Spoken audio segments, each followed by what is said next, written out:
Hi, welcome to XReality podcast. I'm the host, Dominic Wu, and beside me is my guest, Liz Rosenthal. Hi, Liz. Could you share a little bit about your background with us?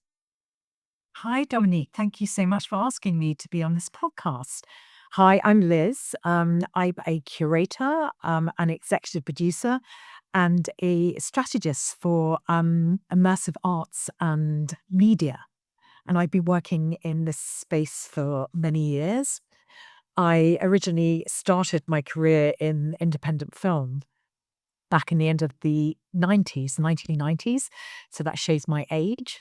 And I've organically moved into this whole sphere, having worked through film, interactive storytelling, and an immersive storytelling. So I work across a large spectrum of different formats. So, do you want me to start right at the beginning where I got involved with digital media, Dominique? Is that a good idea? Yeah, that would be great. And also, for example, like you mentioned that you're independent film, right? You start with independent films, and also you are right now working on more immersive and interactive storytelling. Yeah, definitely. Tell us about your projects and also your progress, and what do you think of like immersive versus or including interactive. And right now, we all know there is another new category called AI film, right? So, what do you think of all the technology transformation? I mean, I come from a space of storytelling and art. And a lot of the time, I think we get obsessed around technology, but every tool has served art and storytelling, whether it's a paintbrush or whether it's a language model. I know people are going to go, yeah, but now, we don't need humans. Um, I'm definitely very human centered when it comes to what I like to pursue or what I like to enable. So for me, why I'm interested in all of these mediums is as forms of communication and storytelling that make us human. So a lot of the time the conversation gets obsessed around technology and technology first, where I'm interested in ideas and how they're communicated to people. So I started, my first media practice was film, and I was working at a very interesting moment when the first digital cameras were being introduced into the marketplace. The first prosumer cameras, so for example, Sony, who made cameras that started to be used by filmmakers who before them were only able to work on celluloid, which is very expensive. And also very difficult to manipulate. I mean, if you had no money and you're making a no budget film, there are big limitations to, working on celluloid. Suddenly these cameras and, home editing systems started to become available. So I worked with a very interesting company that was set up at the end of the 90s called Next Wave Films, which was a division of the independent film channel in the States. And we were a division who were concentrating on first and second time feature filmmakers making their first films, looking at rough cuts of films and helping finish those films and get them out in the world. So we sold them. We helped with the distribution as well as helping finish the movies. And we were also one of the first companies who started financing feature film shot on video cameras. Um, and of course, at that moment, this was kind of sacrilegious in a way in the film business. It's really amazing just thinking that was sort of 25, 27 years ago. And it was really amazing because there was suddenly a huge burgeoning and, people making films. And I was watching thousands of rough cuts every year. I'm starting to read scripts of, directors making sort of second features. So we made 13 films altogether, 3 from script stage. But at that moment, it was just when broadband started, as coming into the world. This was at the beginning of the 2000s, and we got very interested in how the engagement between audiences and artists and directors would change. So beyond distribution, which was very exciting, obviously, when there are new channels and new platforms and new tools that help people develop their practice and be able to make what they want to make, then the forms start changing as well. When you have new tools, the formats and the forms change. So, um, after the channel, we were shut down actually in 2002. And I started looking into new forms of storytelling and new forms of engagement. I set up a company called Power to the Pixel, um, which ran really big programs that were international. I'm based in London, by the way. I didn't say that. Um, and with the programs, we had a big event that was in partnership with the BFI London Film Festival. So the BFI is the British Film Institute. It's our main industry body that um, finances and distributes and helps support the industry head. But I had a partnership with them, and during the film festival, I ran a very big event that grew every year, looking at interactive and then immersive storytelling. And I set up a market, a first project finance market for interactive and then immersive projects. I invited people from all over the world, both with projects that were in development and people who had finance or distributors from across different industry sectors. And I also ran a think tank. We had a big conference, and I did the first virtual reality exhibition in London in 2015. Um, so I ran a residency as well called Pixel Lab. So we developed, we had about 32 people on the lab every year. That was another international program. And then in 2016, I got asked to help with the Venice Film Festival run by the Venice Biennale. I stopped doing my programs and I started working with a colleague, Michelle Hayak, who was already at the Biennale. And in 2017, because we proposed to Venice that they should be the first A-list film festival that created an official selection of, it was that time, virtual reality projects. So we started with VR. And we've been running for 10 years. It's now called Venice Immersive. It's the largest exhibition annually of immersive arts and media that happens during a film festival. It also has a industry section called the Venice Production Bridge. So we have the Venice Immersive Market. And I'd say it's probably like the largest get together in the world of talent, new projects, and also the stakeholders who are involved in financing and getting those projects out in the world. And people come from all over the world. I also have set up many different programs that have helped develop immersive works. One of them was Creative XR, which we did, I think, 60 projects altogether. We financed the prototypes, developed a whole development process. And then out of each year, which was 20, is a cohort of 20 project-led teams. We had 20 teams altogether. We financed the prototypes and helped the development, had a market showcase of the work that we showed to investors, and then we would finance around 4 projects afterwards, 4 productions out of the 20. So I've done loads of things in the field, and loads of sort of field building and ecosystem building as well.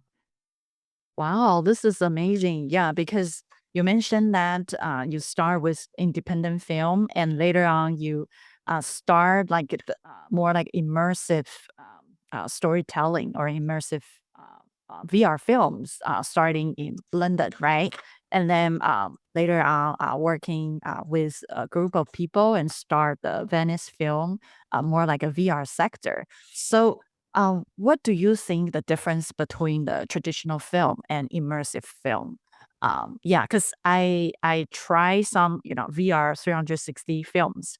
I just realized that I don't really know. Sometimes I don't know where to look at, but I know that the good director will start uh, darkening the entire scene and trying to light up some certain area or use sounds to make you look at a certain part. But I realize that it's very, very different experience. And according to your experience, because you must see a lot of good one, and some of them work, some of them might not work well, and any like kind of like distinct features to make the immersive film successful. Do you have any ideas or suggestions or anything that can make a VR film successful?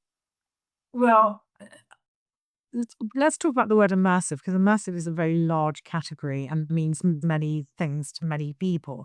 And talking about the kind of things we are selecting in Venice is very wide. So I don't know, you can't make any generalizations about immersive and what makes a good immersive project.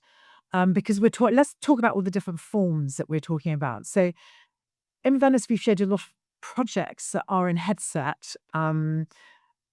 So that's projects that sit between virtual reality, so where you're completely dislocated from the real world, and then projects that blend the real world with the virtual world, so mixed reality projects. And then we have projects that are not in headsets at all that are immersive. So there's a huge spectrum of work that we're talking about, Mm. and I don't think you can generalize about any of them because some are. Some have 3 degrees of freedom, Mm. which is closest to the world I come from, cinema, Mm. where you have no agency and you're basically in a 360 sphere and the Mm. distance between your eye and the screen doesn't change. Yeah. And then some of the works we're working on that are in headset are where you have full agency, and there's a lot of interaction. There could be interaction that could be blending with live performance. You could be in a virtual world with multiple people or in the real world, multiple people. There are things that are generically completely different. So from experimental art pieces to multiplayer expeditions that people go on. So, we're talking about many different things. Those are the products and headsets. And then the things that sit outside headsets that somehow are, use qualities of what I'll come back to, immersion, which are really important. That could be haptic, that could be used as sort of multi-sensory projections. So there could be many different formats. And I think whatever medium you choose, you're going to have to choose that because you think that's the best way of, telling your story or making an experience. Wow. So So I think it's quite hard to generalize about what makes and I think you were talking about either immersive video now, which Apple started talking about when they released the Vision Pro, or 360 film, which is 3'd off. And I think that's what you were kind of talking about and alluding to, that the fact that when you're in a totally sort of 360 environment, where do you look? And that's obviously is a very important thing for the person who's designing that project to find a way where you engage. And I think it's for all, spatial projects. That is one of the big issues is like, how do you engage the participant? And I'm not even going to say the viewer. yeah, yeah, and what's that one project that impressed you the most, and how they express or utilize the technology so well and merge the storytelling? What's the most impressive project, or too many? Oh, Donny, there are so many projects that I could say because, Venice, we're sharing around 70 titles every year. And I watch I experience, I'm going to say, so many projects that I would never, there's never one I could say. It's like saying, what's your favorite film in the world? I could, It's very hard. I could pinpoint, but I think it's quite good talking about specific categories. So, I mean, we in Venice, we are official selection of an A-list festival. So we have a competition where there are 3 awards. They're lions, and they're exactly the same awards that the films get in the film festival. So we're not sort of saying that immersive is a sidebar event. It's very much part of the festival. So sometimes looking at the award winners of Venice Immersive every year is quite a good indication of some really top projects.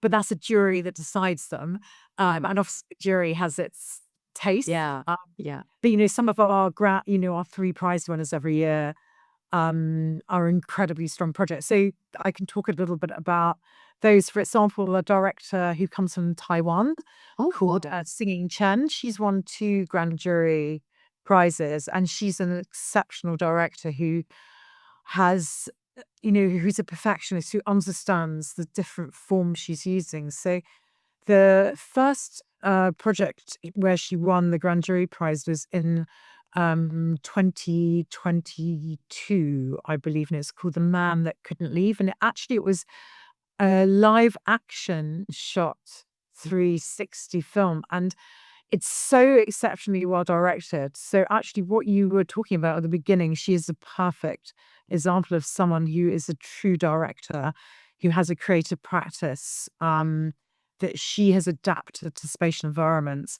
And I think that's one of the things a lot of the time this is these are very new forms of art. And it takes a while for languages to be established. Yeah. When we think about cinema, it's over 120 years old. And it took several years for a language to evolve. And obviously, as technology evolves, it can help it can help augment what storytellers and world builders want to express. But you do need a creative practice. And this is the thing I think a lot of people, um, you know, at the beginning, and it's the same, the question with AI, do we need humans at all? I believe in visions and artists and collaborative teams. And looking at someone like Singing, as she is a director, she is so careful in her design and development process. So that was the film that a project that won in 2022, and it was incredibly moving project that was about a very difficult moment of Taiwanese history. It was set in a prison during the authoritarian regime in Taiwan that happened after the Cold War. And Oh yeah, I was born and grew up in Taiwan. I came here like back in 2008. So I know there was a regime that was in like because we got colonized by Japan, and in the even old Taiwan, we got colonized by a lot of European countries. So I know that Taiwan is pretty much a very interesting strategic position. And right now, China take over Taiwan.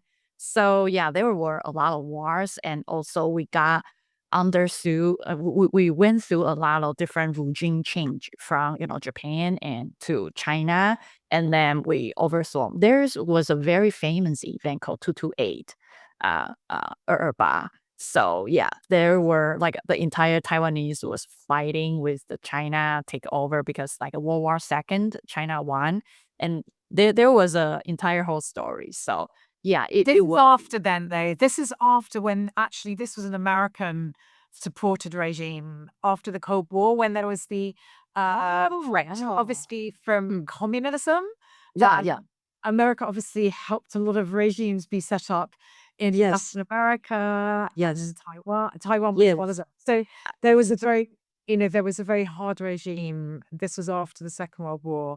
And so anyway, it's a moment of history that is looking back, and it's a very amazing and beautifully shot story that was set during that time. And then her last project, she just won the Grand Jury Prize last year, with an amazing project called The Clouds of 2,000 Meters Up, which is the closest I would say I have felt to stepping inside a film. So she's using a completely new technique. It's based on it's an adaptation of a Taiwanese novel. It's about an hour long, and she's using a mixture of Gaussian splatting, capture, scanning, where you are free roaming through a story with characters, and it's extraordinary. It's a very layered piece of storytelling, and it is so beautifully designed. It's quite amazing. And I took a few very big Hollywood film executives and see it, and they were blown away because it really brings you to sort of next stage of what that means in terms of storytelling. So she's a really amazing director to watch, and she's into her next project, because a lot of the time in Venice we have obviously the exhibition of the official selection, and at the same time we have a project finance market, and a lot of the time we see people, the directors who come with their projects in development, maybe a few years later their projects are ready, they look for financing in Venice and have meetings, and then a few years later they're ready and they come back and we select them in competition. So she's a director. Another director actually works in Taiwan is called Craig Quintero. He's American, but he's been based in Taiwan. He's an amazing director who comes from a theatre practice. So he did a project called Blur that was a multi-person, multi-sensory experience about cloning called Blur. There was another super popular project last year in Venice.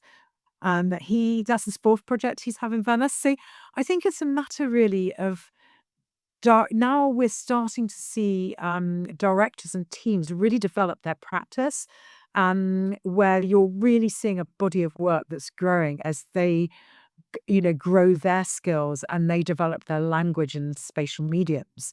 Another director who comes from the UK is called May Abdallah, who has been in Venice as well 4 times, and she won a Grand Jury Prize in 21 with an amazing project called Goliath.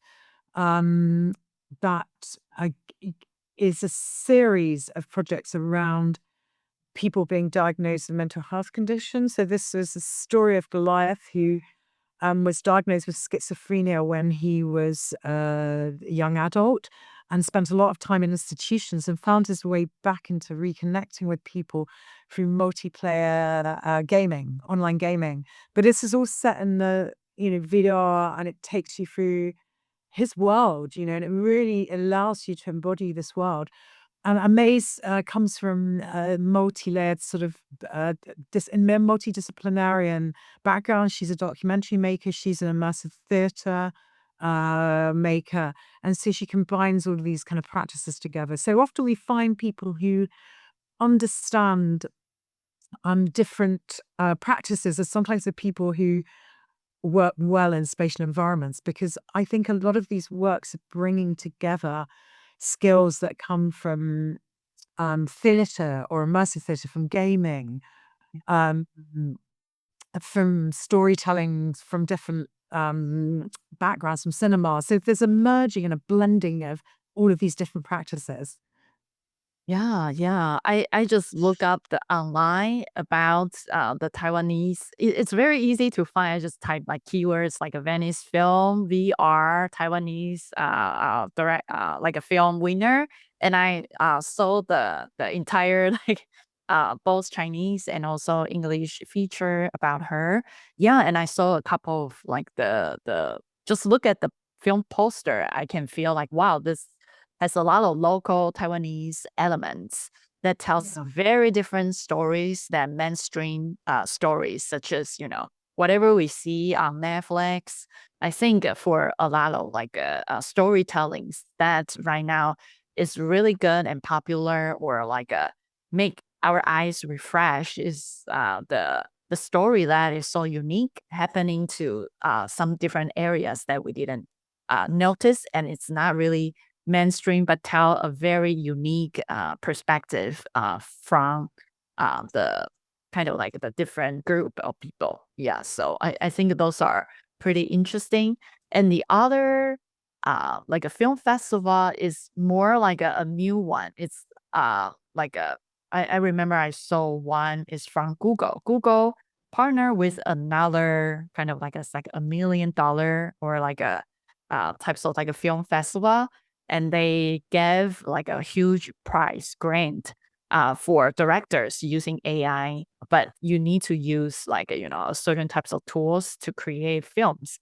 And I find out that the couple of the film that got winning prize is I mean, I think the AI, just like you said, that the VR or any technology, they are just tools. But what's make the storytelling compelling is not really the tools, it's how director uh, use the tools to tell a story. So I find out that the winner is usually tells a very compelling story. It's not really about you can use any tools to save your budget, especially AI. But I can see that AI has a lot of AI slope for from the first price, but I think it's getting better. It's yeah, like save a lot of money, but I think in order to prompt the right prompt, you still need to spend a lot of time. And also same as like a VR, in order to get the right moment, and especially I would say VR film or like a 360 film. This is extremely hard because sometimes, you need to create the entire world that covered with pixels. And sometimes you need to take care of every different angles. And also, for example, if you have a 360 camera and the spot, that sometimes will reveal what's down there because, there's nowhere to hide because you cover the entire whole world. So I find out that the production and the storytelling requires a lot of like a experiment, just like you said that, and try and to tell a really really good story using those like a kind of like a new tools. Cool.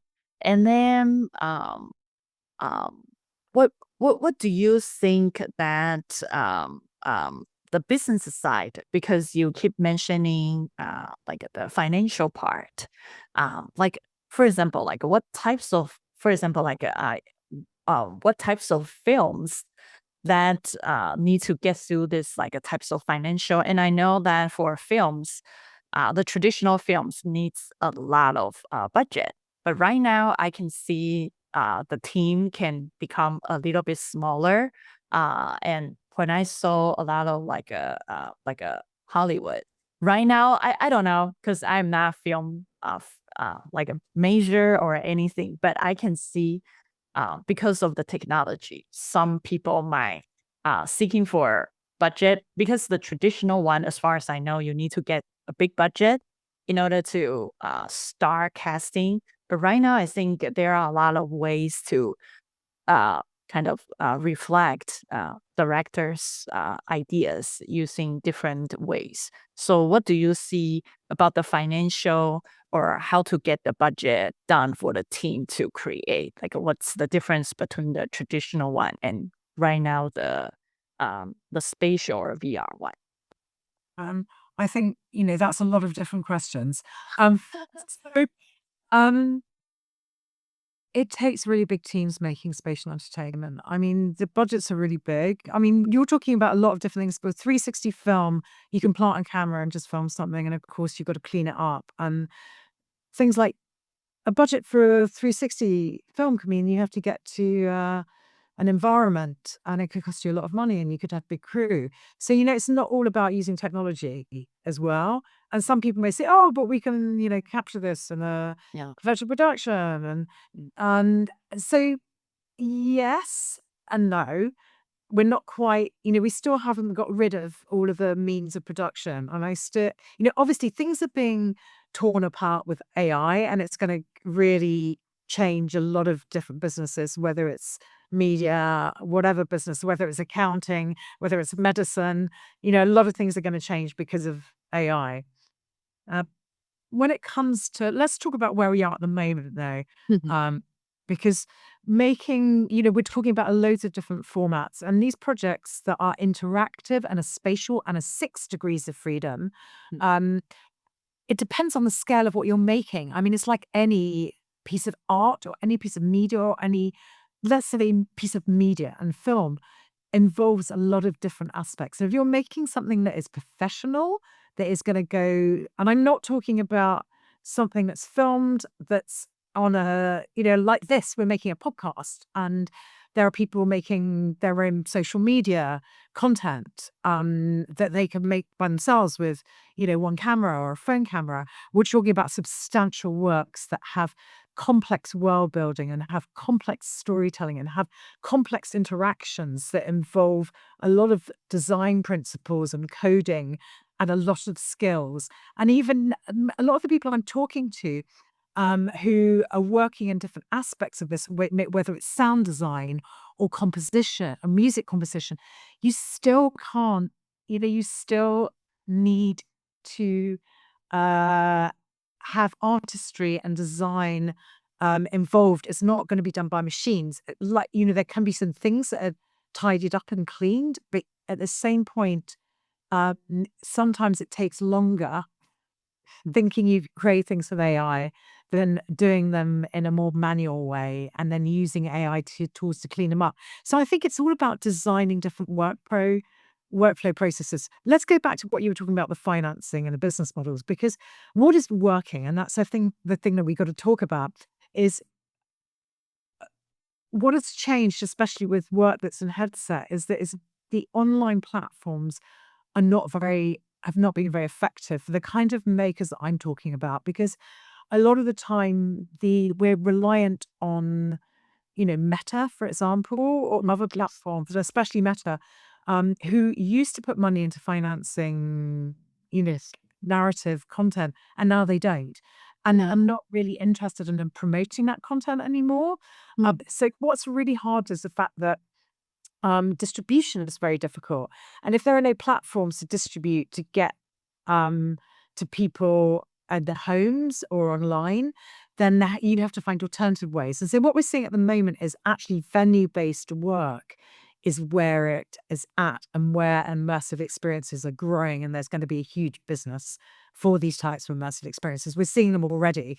Um, and a lot of the work we're showing in Venice obviously comes from sort of smaller studios and artists. So it's very difficult when you're working in new mediums, because there's no established business models and there's few established financing modes. So I live in the UK, and the UK has, to a certain degree, subsidy for helping certain projects get developed and financed.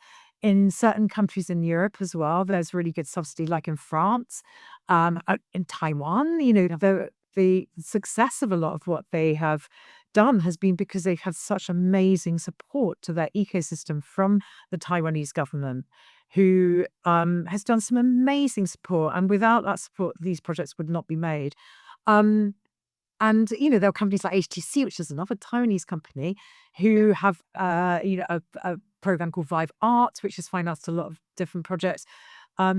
We are seeing models of the kind of projects we had in Venice that are a bit like how you build the financing for film, where you have co-production partners. You may have some public money, you may have some private money, you may have a bit of platform money. At the moment, though, where we're seeing the successful models is people trying to create multiplayer type experiences for venue-based work. And so that model is starting to develop. What's difficult is existing cultural spaces and venues often aren't fitted out in the right way, or they're not the right, they don't have the right staff, they don't have the right floor space, they don't have the right equipment, they're not black boxes. So there's a lot of future proofing that's going to have to work with existing venues. And then we're looking at the new venues that are being set up in countries that are really excited about all these new forms of entertainment. So in the middle, in the Gulf, in the Middle East, in China, you look at the new venues that have been built, and they're building some huge black box spaces.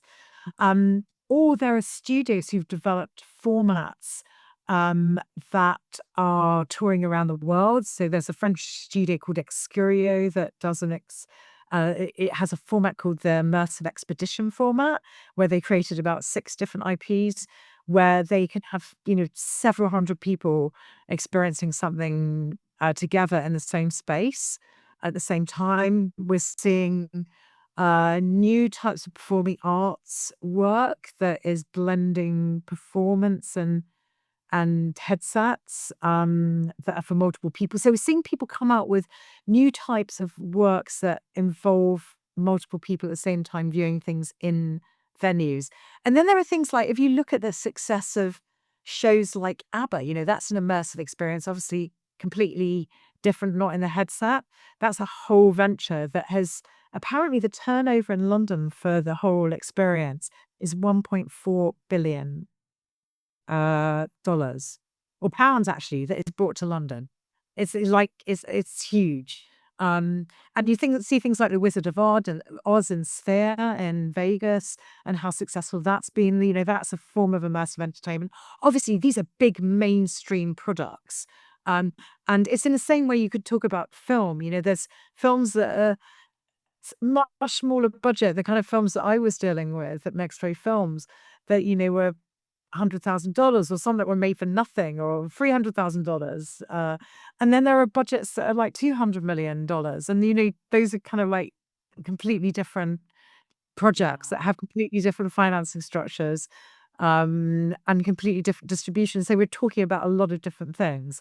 And when it comes to efficiencies of AI were right at the beginning of what that means. It was the same way that when I was involved in when digital cameras started being introduced to the market, everyone said, "Oh, it's going to be really cheap shooting on video." But of course, there were loads of things that make production expensive, not just because of a digital tool. Don't everything shot on video now.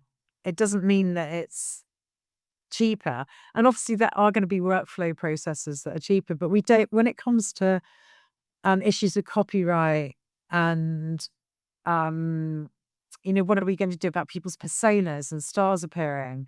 There's still gonna be businesses that are built. They're just gonna be maybe a different structure. People are gonna make money in different ways, or they're gonna charge in different ways. But it doesn't just mean everything's gonna be cheaper. Yeah, or cost nothing. Yeah, yeah, I totally agree because first example I want to share with you is that I did a lot of because sometimes I have a class and every year I did like a small demos of students reel and I use Suno to make. I'm not like a film major. I just like cut everything together and put a background music. And I find out that wow, my cutting is this minute, but Suno sometimes generate things that is unpredictable. And I was like, oh God, like it's just like a Suno sometimes give me like the sound that is either too long or too short. And I was like, if you can generate this a little bit, that would be great. But I just leave it there because I don't have any meaning, right? I couldn't really do any things to make it really good. And last time I interviewed one of the 360 sound designer, the music producer, he mentioned that yes, so even though a lot of people said that, oh, film or AI is taking over human, right? But he said that actually he got a lot more client, and he also used AI to just record her idea to brainstorm. But when it comes to the real production, he can utilize that inspiration and with human in the loop and create high quality sound. And I said that, wow, yeah. So you see like a difference between the expert and me, amateur, is that I can definitely generate something like a mediocre, right? Without any payment. But uh what makes the mastery, right? I just cannot. I just have to, trim or extend my film to visual to make the sound. But he said that he will be able to just look at that, right? And extend, add music or not. So I think that's the difference. Like that 5% of mastery is is like a totally difference from amateur and experts. Yeah. Yeah, and also, yeah, I remember another example is that right now there are a lot of fears, right? For example, in community college, a lot of students are students, for example, graphics, or right now I'm in the department called digital art and animation. A lot of 3D artists and also a lot of people are worried about they couldn't find the job, right? Or field major students. Yeah. So what do you see these types of things that the entry level job? Because for example, like film students, when they go out, traditionally they can get into a company and start from basic to learn and start become mastery and grow. But now I think um, AI is really helpful for the people who already established for the entry level. What's the advice you will give to them for more like education and also more like career advice? Well, I always think, what can machines not do? And that is really what can machines not do? And that is really the answer. What do we need humans for? Um, and I think it's in any business that you're in. Um, it doesn't matter whether you're in film, whatever. Um my nephews who are in their 20s have graduated, and it's really hard for them to find jobs. They studied computer science. Oh, wow, that's And a hard hit. yeah, but I think everyone is hard hit. And Yeah. it is thinking about, what makes us human. It's really hard because you have to be so multi-skilled. I mean, you have to be multi-hyphenate. Um, but also it's just those things like, I truly believe that, in real life, human skills are going to be things that are really important. Um, and that remembering to understand the analog is really important, because if we rely on machines for everything, even if you were talking about, machines will be able to do everything and make sure, well, we can see already you can prompt, Yeah. tons of different models to generate films. They're no good Yeah. though. And, Mm. or they may be learning from all of the, from everything that was made before. But, I don't know, it's that big questions. Will machines be able to do things better than us? And do we want them to? I mean, that's the thing. I don't know you know, how much that helps particularly, but there is an ethical side to it. And Yeah. aside as human beings, what is the point of us if if we really want to entrust our world entirely to machines? And there's some wonderful things that machines do for us. Of course they do.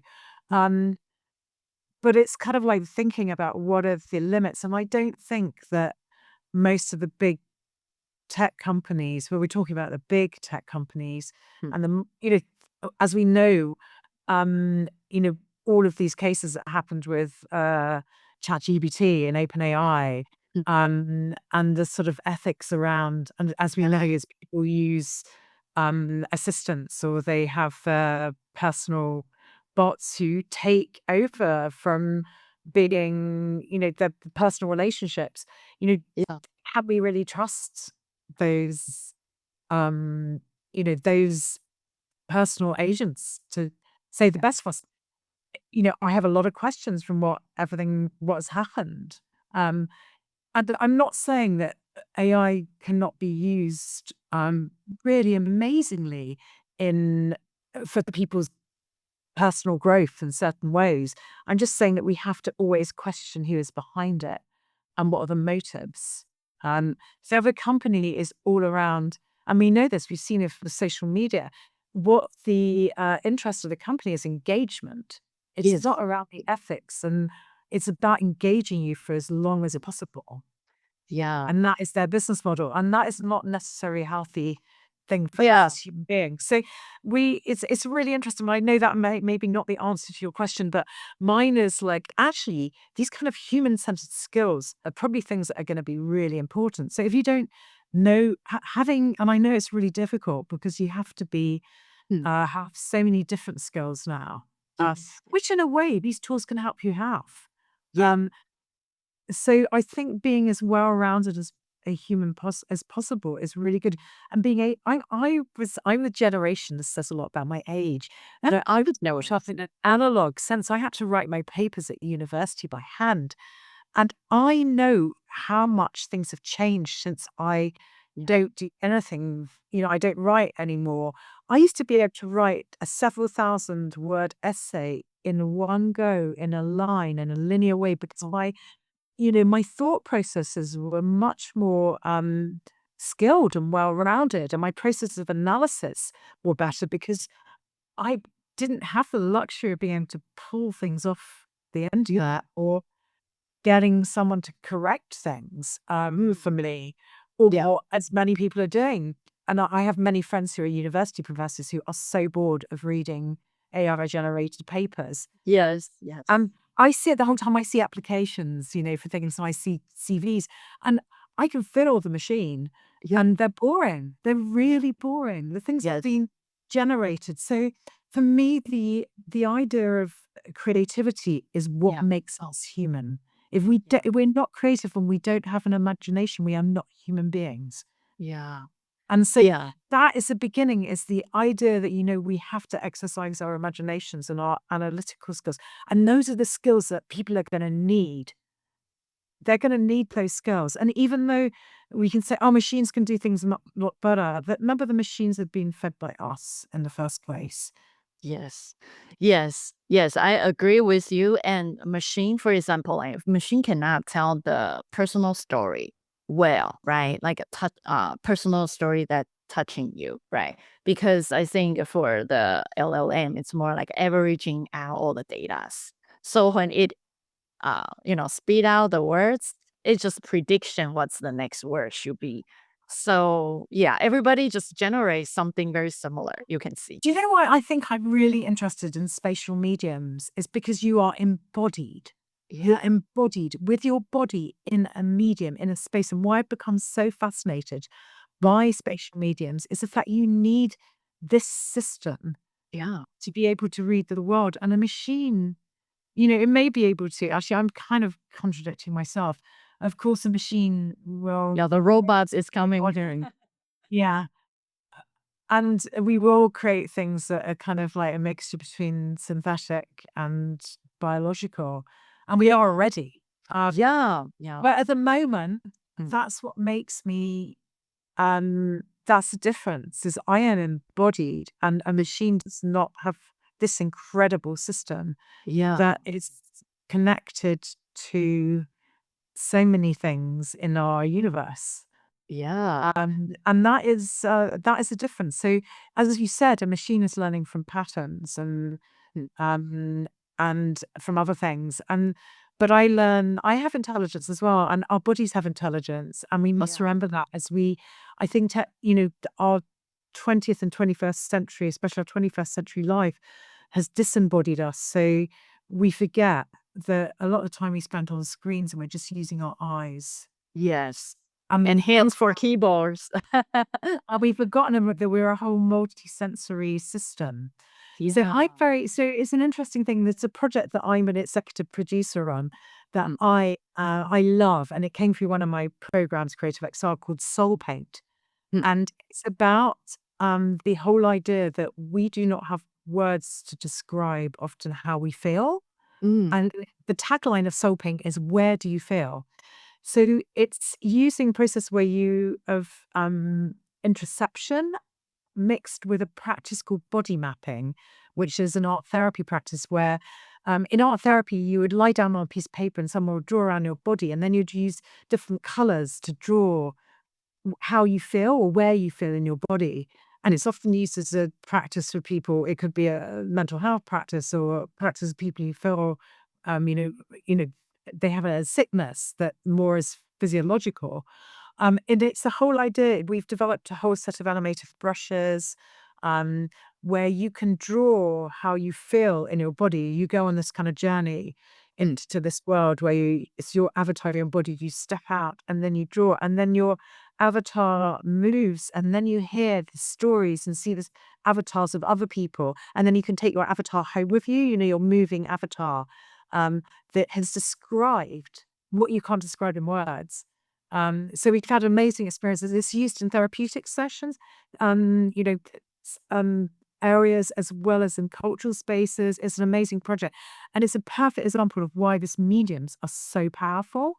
Um, and there are many other great examples of that. But that is, it's putting you back in your body. And sometimes when I'm in virtual reality, I spent a lot of time on the platform VR Chat. Well, I used to spend a lot of time. I spend less time now, which is an amazing place that's user Yeah. generated spatial environments, and they are. We have a whole section in Venice where we highlight, it's Mm. called the Worlds section, where we highlight these incredible creations that are made. Sometimes they're incredible spaces that take hours to journey through. Some are more like escape room games. But you're with other people in these spaces, and for me it's a place where I am not distracted by other screens. And it's a really incredible thing. Sometimes in virtual reality, it's the only place where I'm not being distracted by my phone Yes. or by something else. Yes. Yeah, just like you said that VR, like we are using all the senses, right? And you see, like for example, I'm also developing a VR experience in Unity. So I need to adjust, the camera height, right? And it's like it's very interesting to kind of set up, in Unity, you need to set up like a human, right? You have hands, you have legs, and you need to walk around, and a lot of interesting experience need to kind of like make the entire experience like you have your virtual body and inside VR. And VR really can make people emphasize. I remember I play a lot of like VR games, and a lot of them, like for example, like I met people. Also, I use like a VR chat. One of my really vivid experience is that I remember I went to a kind of Wild West places where there were a lot of different avatars, and for some reason there are a menu of avatars for me to choose. I just choose the smallest one. I choose myself as a little chicken, like a very small, tiny on the ground. And I was as a chicken, I was explore the VR chat area, and suddenly there was a super giant Godzilla look at me and grab me.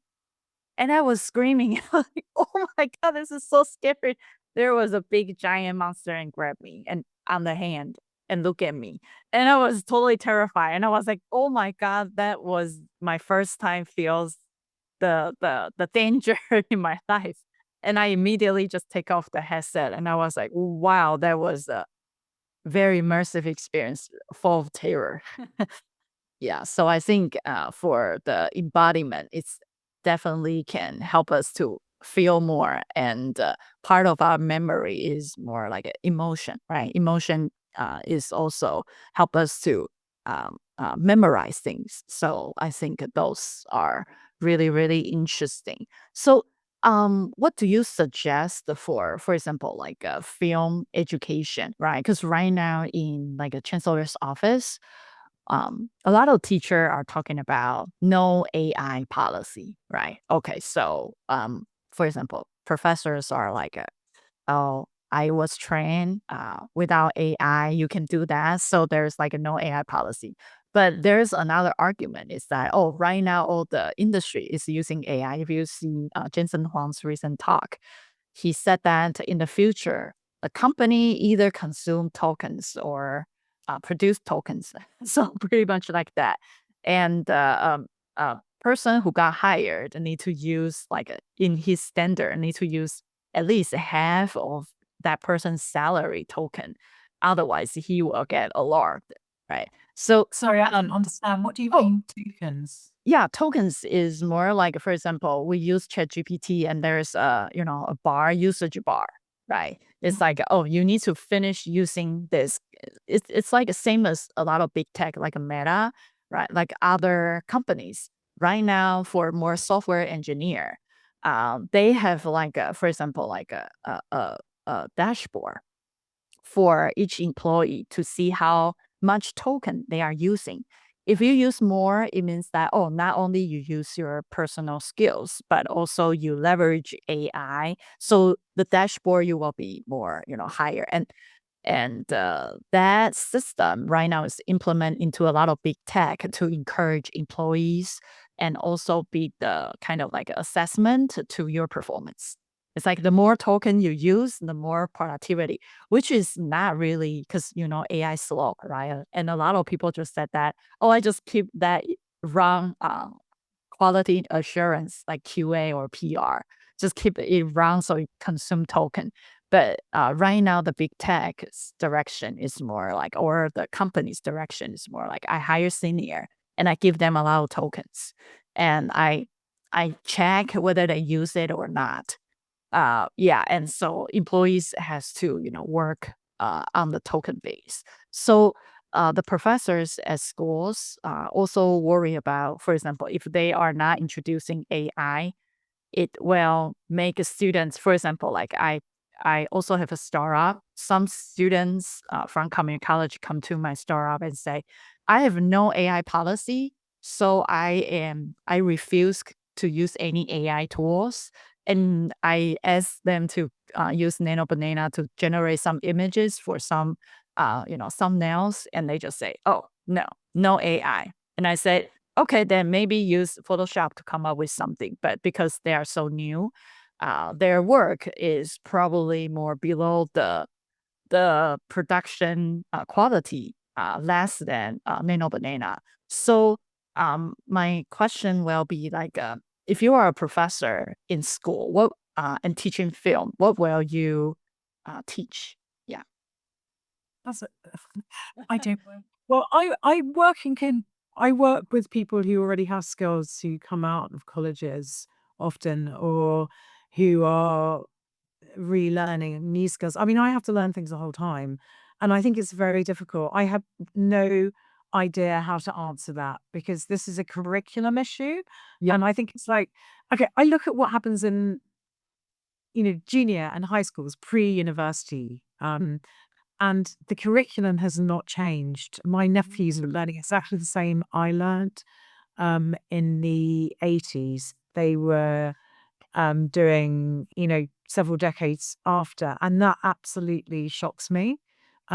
So policy for curriculum is a big thing. Obviously, it takes a long while to change educational policies. Yeah. So I think, whatever you say, I could say, well, people have to really do some quick changes in terms of what's of value. I mean, again, let's take this another way. Why is it valuable going to college? That would be my question. And that's a big question. Yeah. It costs a lot to go and study. We're talking about going to college. It's very, very expensive. Yeah. I mean, in America, you take out huge debts. In the UK, you do. Yeah. And I have a lot of friends who are professors and they are academics and they are questioning whether their kids should go to university. Yeah. Um, Right. Right. And because they're going to end up with, a lot of debt.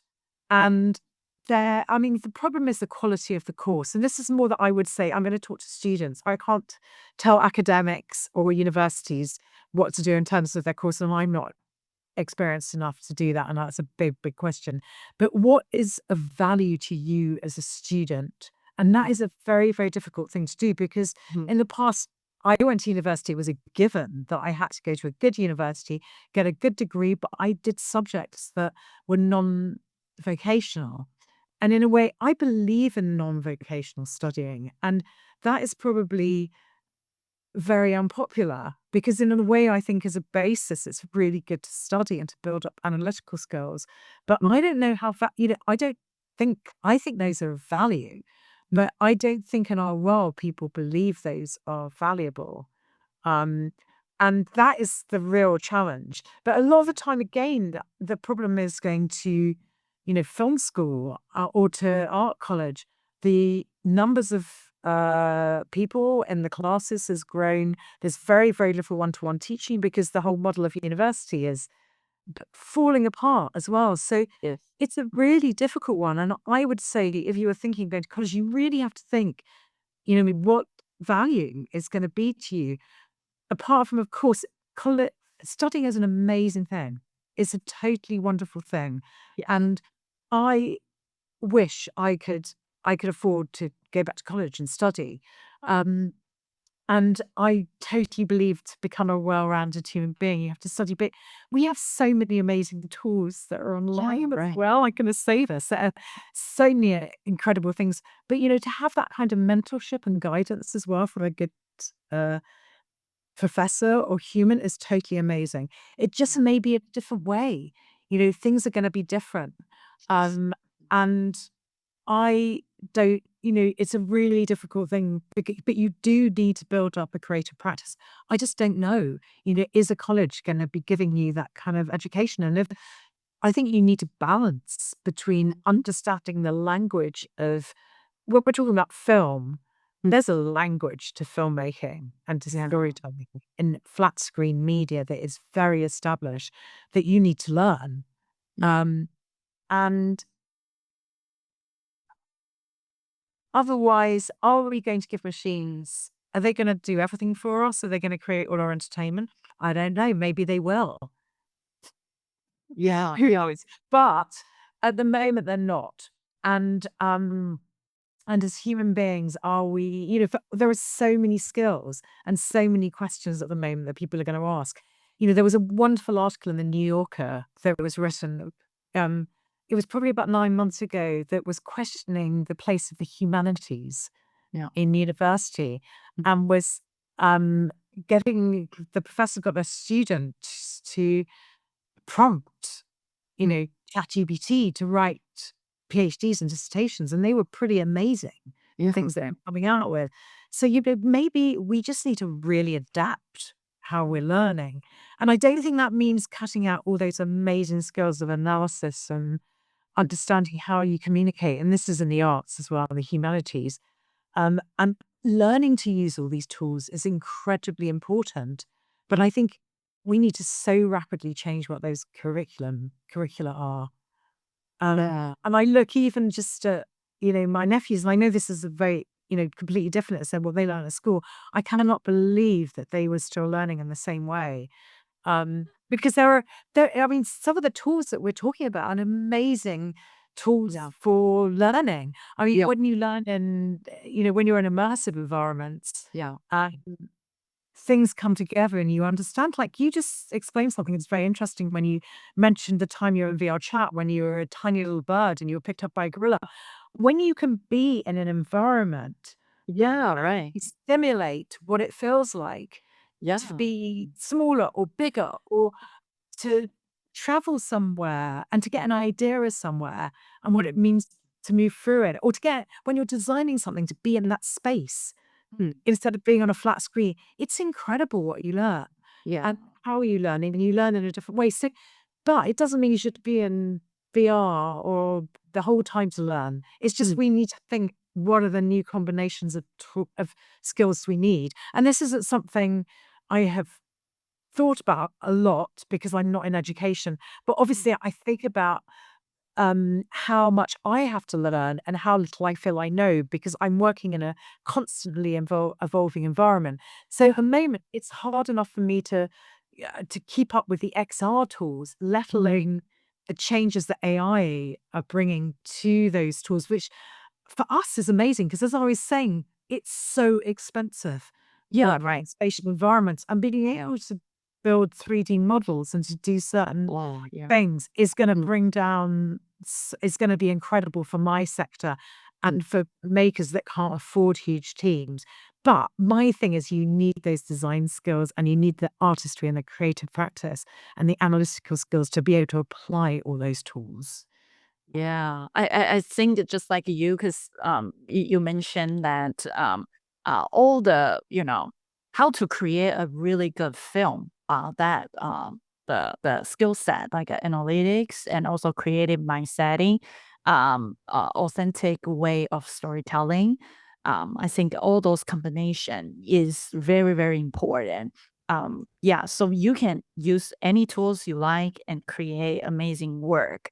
Yeah, I do agree, and also it's very interesting to see like in right now we are moving very fast, and I can tell you that right now, let's just say in community college, um, in my community college last year, I saw the graph of our English department enrollment it's decline because you see like, and I even talked to one of the English professor.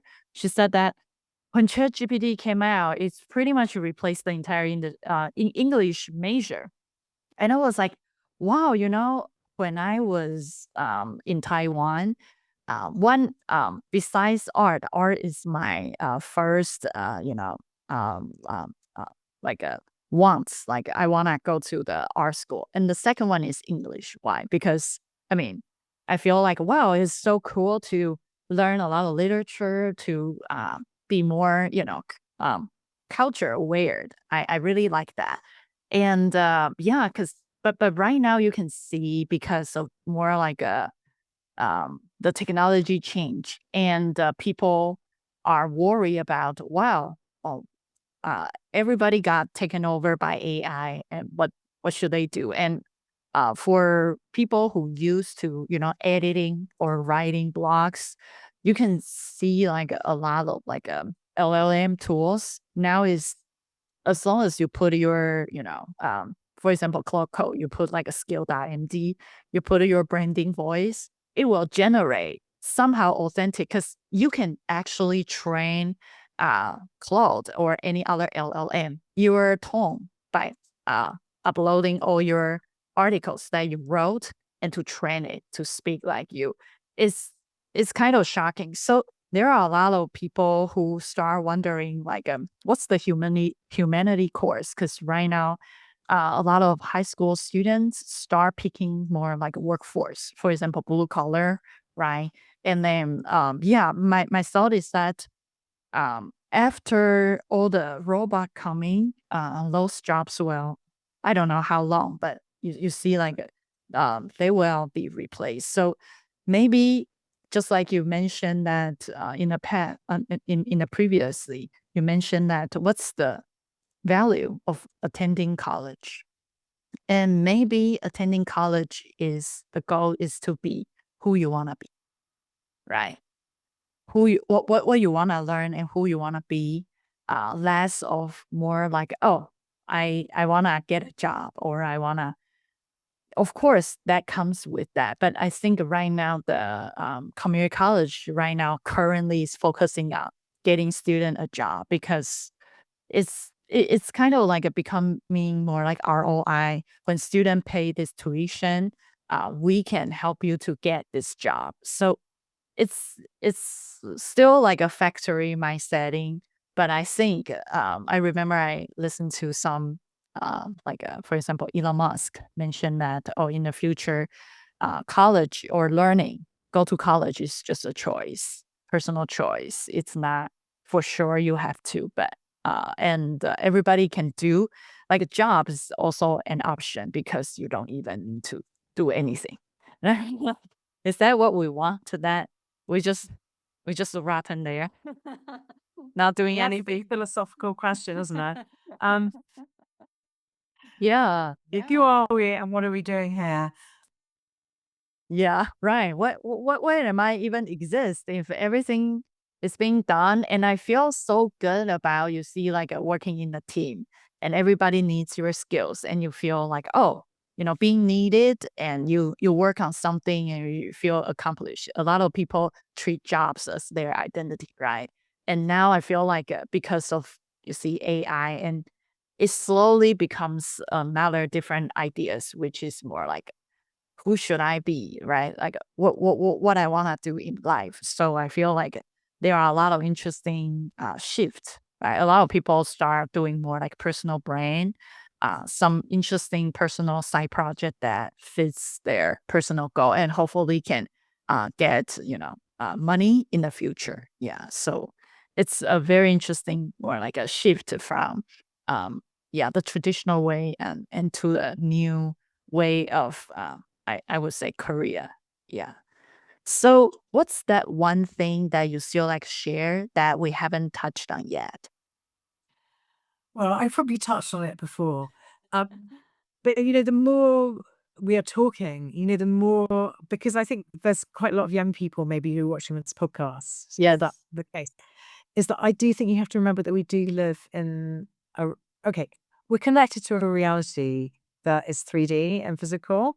Mm, And if we spend all our times on screens and everything is mediated through technology, everything you mm, do, you lose connection with your body and your mind, and you become disembodied and you lose responsibility for what's around us. And remember that we cannot exist without our bodies being, our minds and our bodies being in a good place, and that we're connected to the world outside, and that we respect it and we respect other people.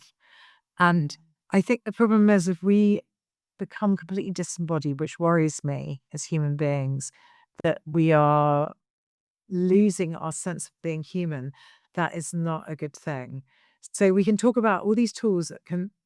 I always believe that technology is there to help us communicate better, hopefully, to solve problems, mm, but it shouldn't be there to replace nature and humans. And it's reliant on this world existing and being in a good state as well, or our universe being in a good state. And I think we forget that. And a lot of the time when we talk about progress, I mean, you think about these huge tech oligarchs who control our world, They are interested in extraction and profit. Yeah. They don't care about about human beings and about our planet. And we've been given this incredible environment to live in.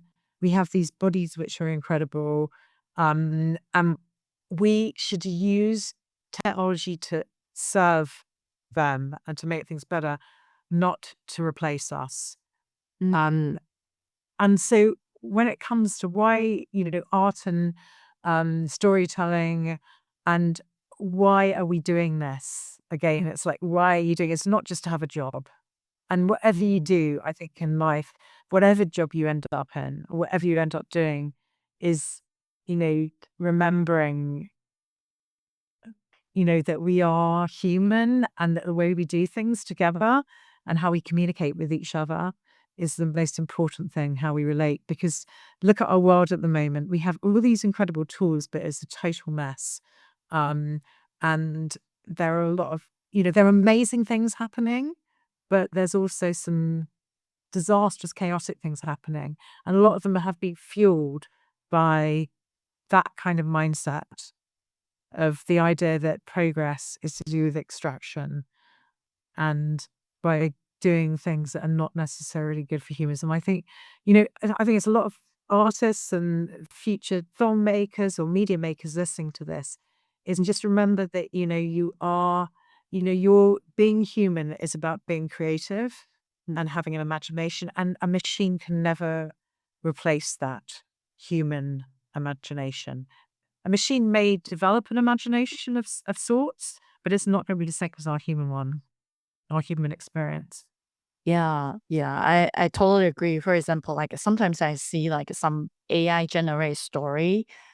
After I watch it, I just like, oh, it's just, cut everything that I saw in the past and cut together and make it like a boom, boom, boom, boom, boom, and trying to fit some certain of roles, shot. But it's very hard to, come up with something that is totally brand new, but human can. So, and we feed the machine. So basically, machine is more trying to average out and, yeah, I still think what you say is right, that we have to um, practice our imagination, and also um, learn how to communicate well, right? Live in this world and see beautiful things, right? Cool, awesome. Yeah, and as artists, as storytellers, you were there to filter stories and to filter this world and to bring your vision Yeah, bring your vision. into bring your vision to enable, people to try and look at something in a new way, to understand something in a new way, to bring light to something that you've discovered that you think's important to communicate. And that is something going back to why, why would you go to film school? Why would you go to art college? Why would you learn? It's remembering, that these passions are really, these things are really important, and to have this enthusiasm and passion for storytelling and how important it is, because that is what makes us human. Yeah, yeah. And however much you prompt, if you over prompt and you just prompt and you expect somebody to come up with something for you, you're Yeah, going to feel, it makes you feel empty in a way. If you don't, yeah, it's the same as when I have to write something. I now make a rule for myself that I have to generate the ideas, and the ideas have to come, and the framework. I can prompt once I've come out with that, but I cannot start with asking a machine to come out with some ideas for me. that's really cool. Yeah, I think, for example, like ideas, right? Like before I wrote a book. Before, I remember in the morning I have a patio in LA, Costa Mesa, and every morning I just start writing. I block myself 1 to 2 hours, and right now I think, yeah, just like you said, that I actually use AI to help me prompt ideas.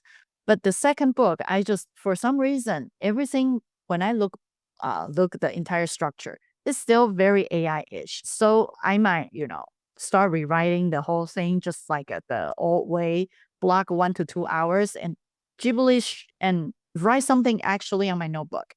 That way versus, asking AI to generate some interesting perspective, and I look at the reference and I change some wording.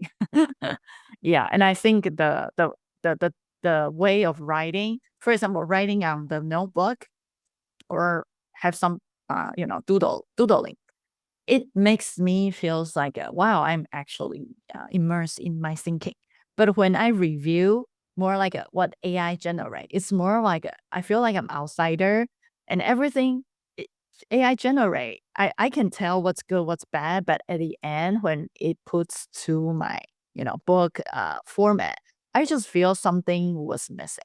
Yeah, I totally agree with you. Like using AI to generate idea versus the idea come from you when you are sitting in your patio and just drink coffee and just look at the trees and trying to figure out what's the next paragraph. It's very different. Yeah, but I enjoy the old way. I feel like the kids nowadays, like college kids nowadays, when they were in high school, it was COVID, so they are distant from their schoolmates, so they didn't develop that you know collaboration, communication. Their entire life is pretty much the screen. And after COVID, when they start become college student, ChatGPT dropped, right? All the AI stuff. So I have a lot of empathy on the new generation. So my sometimes if people ask my advice, I usually said that just use whatever tool you can get and start building something. start, s- for example, if you are a filmmaker, start telling your story, even though yeah, just do something. Start practicing. Cool, awesome. Yeah, that's it for this episode. Thank you for listening. We release episodes weekly. If you enjoy this conversation, check out our episodes on Spotify, Apple Podcasts, or YouTube. Support us by giving us a follow and a 5-star rating, or subscribe to our channel and give this video a like. Thank you so much and see you next time.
人.